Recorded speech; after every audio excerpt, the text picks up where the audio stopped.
Welcome to சிங்கரம்மாள் yoga மையம். நான் உங்கள் சக்தி பேசுகிறேன். இன்னைக்கு நம்ம பற்களுக்கான யோகாவை பற்றி நம்ம பார்க்க போகிறோம். ப்ரீவியஸ் வீடியோவில் கண்ணுக்கு பார்த்துருப்போம், அடுத்தது காதுகளுக்கு பார்த்துருப்போம் இல்லையா? இன்று நம்ம பார்க்க போகிறது பற்களுக்கான யோகா இல்லையா?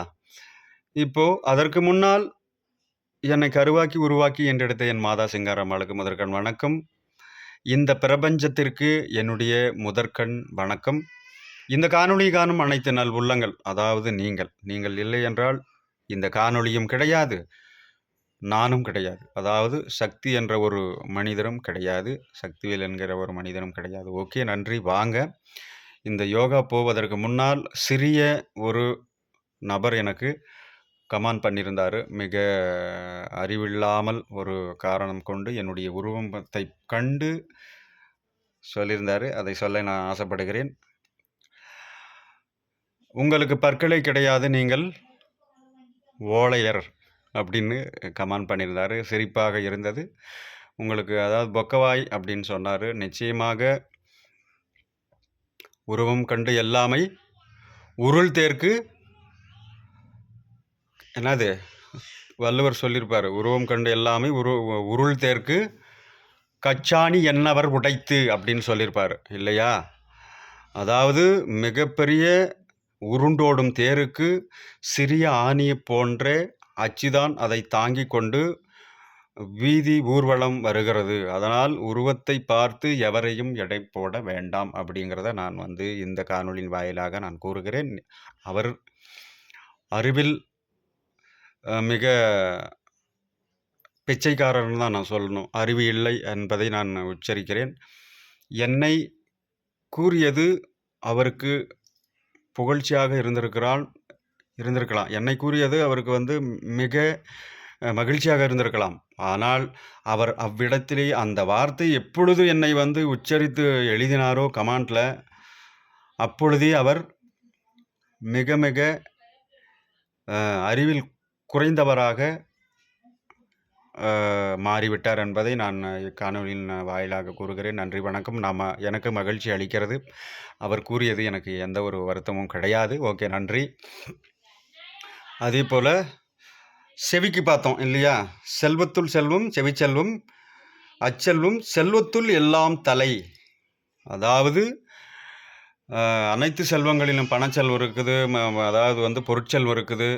இந்த செல்வத்திலும் எல்லாம் முதன்மையான செல்வம் கேட்கும் திறனை கடவுளும் நம்மளுடைய தாய் தந்தையாரும் இணைந்து கொடுத்த இந்த உருவம், இந்த பொய்யுடல், இந்த உடல் நம்மளுக்கு சொந்தம் கிடையாது. இது யாருக்கோ சொந்தம், எவனுக்கோ சொந்தம். எப்படி? அதனால் பொய்யுலகம், பையுலகம், மெய்யுலகம், இது மகாபாரதம் கூறுகிறது. பொய்யுலகம் என்பது நாம் பிறக்காதிருந்தது. பையுலகம் என்பது நாம் கருவறையில் இருந்தது.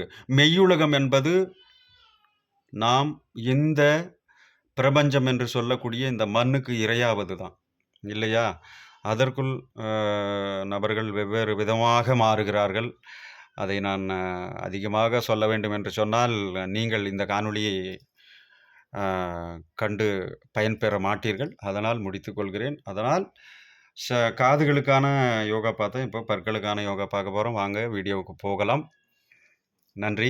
இப்போது பிரித் அவுட் நார்மலாக சின்முத்ராஸ் வச்சுங்க. இந்த சின்முத்ராவுடைய முதன்மையான கருத்து என்னன்னு சொன்னால், இந்த ஐம்புலன்களையும் அடக்கக்கூடிய வல்லமை கொண்டது இந்த சின்முத்ரா. இந்த சின்முத்ரா வைக்கும் பொழுது உங்களுக்கு மனக்கட்டுப்பாடுகள் அதிகமாக நேரிடும் என்பதை நான் தெரிவித்துக் கொள்கிறேன். அதாவது இந்த டச் ஆகிருக்குல்ல, ஆள்காட்டி விரலும் பெருவிரலும், இந்த இடத்துக்கு உங்களுடைய நினைவை கொண்டு வர வேண்டும் முடிந்த அளவிற்கு. இல்லை என்றால் 3வது கண் என்று சொல்லக்கூடிய கண்புருவ மத்தியில் இங்கே இருக்கணும். சின்முத்ரா வச்சுங்க. நார்மலாக மூச்சை சிறிது நேரம் கவனிக்கிறோம். மூச்சு உள்ளே போகுதா வெளியே வருதா, எந்த இடத்துல நம்ம ஸ்ட்ரக் பண்ணுறோம், அதாவது நிப்பாட்டுறோம் அப்படிங்கிறத நீங்கள் கவனிக்கணும். போக போக கவனம் வரும், இதை தொடர்ச்சியாக செய்து வந்தால். ஓகே, இப்போ பாருங்கள், ஒரு 5 முறை நான் இது பண்ணுறேன் யோகா, பற்களுக்கான யோகா.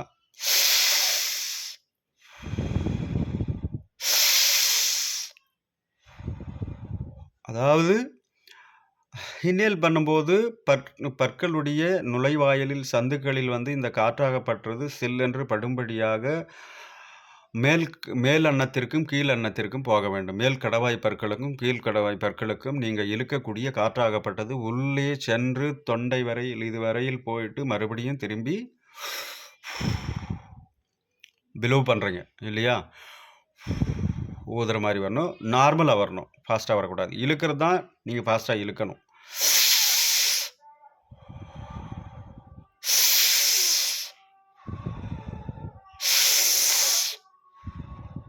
ஓகே, சிறிது அக்குபஞ்சர் வரும்.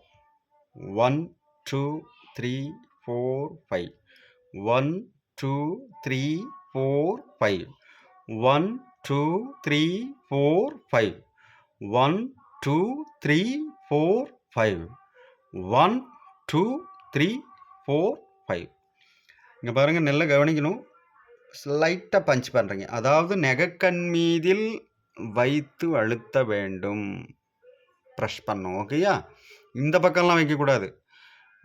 அதாவது இந்த மேல் கோடு இருக்குல்ல, இந்த மேல் கோடு தெரியுதோ, இந்த கோடு, இந்த ரேகை, இதுக்கு மேலே தான் நீங்கள் பிடிச்சு ஒரு விரலுக்கு 5 முறை அழுத்தம் கொடுக்க வேண்டும். இது முடிஞ்சது. அடுத்தது இதை பார்க்குறோம். 1 2 3 4 5 1 2 3 4 5 1 2 3 4 5 அப்படிங்கிட்டு இது அக்குபஞ்சர். இது நீங்கள் செய்யும் பொழுது இந்த விரல்களின் வாயிலாக நம்மளுடைய பற்களுடைய நரம்பிற்கு கனெக்ஷன் இருக்குதுன்ட்டு யோகா சொல்கிறாங்க, யோகாவில் சொல்லுது இல்லையா? அதனால் உங்களுக்கு இந்த சொத்தைப்பல் பிரச்சனை இருந்தால் நிச்சயமாக அந்த சொத்தைப்பல் வழியை காப்பாற்றக்கூடிய திறன் உண்டு. அது மட்டும் கிடையாது, இப்போ என்ன சொல்கிறது, ஸ்பெஷலாகவே நீங்கள் உணவை அருந்திவிட்ட பிறகு நிச்சயமாக வாயை எப்படி சொல்கிறது, கொப்பளிக்க வேண்டும். கொப்பளித்து கீழே துப்ப வேண்டும். 3 முறை 4 முறை தண்ணீர் ஊற்றி கொப்பளித்து கீழே துப்பிட்டு தான் படுக்கணும். அதாவது தூங்கும் அறைக்கு செல்ல வேண்டும். எந்த உணவாக இருந்தாலும் உடனடியாக தண்ணீர் ஊற்றி கொப்பளித்து கீழே துப்பிவிட்டு தான் போகணும். அந்த உணவாகப்பட்டது பல் இடுக்குகளில் சேர்ந்து தான் உங்களுக்கு இந்த சொத்தைப்பல் என்கிற ஒரு விவகாரத்தை உண்டு பண்ணுது இல்லையா? ஓகே, நன்றி, வணக்கம்.